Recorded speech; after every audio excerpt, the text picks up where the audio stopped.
মধ্যপ্রাচ্যের রণক্ষেত্রে যখন বিধ্বংসী মিসাইল আর ড্রোনের গর্জন চলছে, তখন সমান্তরালে নিঃশব্দে শুরু হয়েছে এক ভয়াবহ ডিজিটাল লড়াই।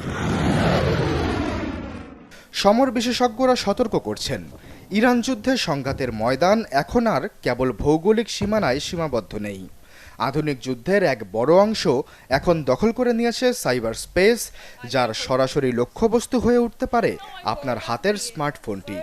এবার নগদে পাচ্ছেন হেলিকপ্টার অফার, তাই কেনাকাটার পেমেন্ট নগদে করুন আর বুঝে নিন ২০০০ টাকারও বেশি ক্যাশব্যাক সহ হেলিকপ্টার রাইড। পেমেন্ট শুরু করুন আজই। আন্তর্জাতিক গোয়েন্দা সংস্থার তথ্য মতে, রাষ্ট্রীয় মদতপুষ্ট হ্যাকার গোষ্ঠীগুলো যুদ্ধের এই ডামাডোলে বিশ্বজুড়ে সাধারণ মানুষের ডিভাইসে অনুপ্রবেশের চেষ্টা চালাচ্ছে।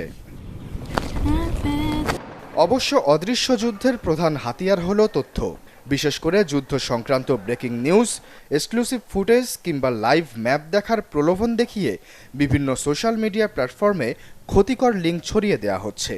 কৌতূহলী হয়ে এসব লিঙ্কে ক্লিক করা মাত্রই ফোনে ঢুকে পড়ছে শক্তিশালী ম্যালওয়্যার বা স্পাইওয়্যার।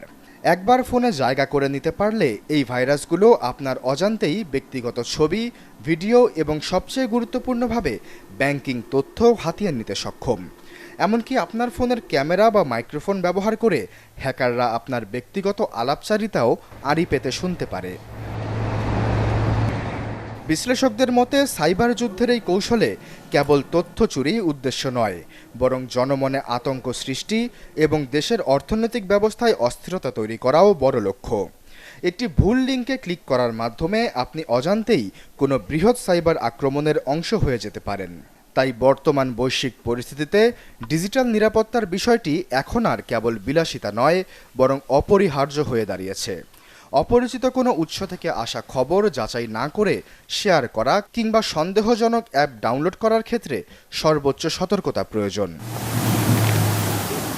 আশ্বাস চৌধুরী, চ্যানেল 24।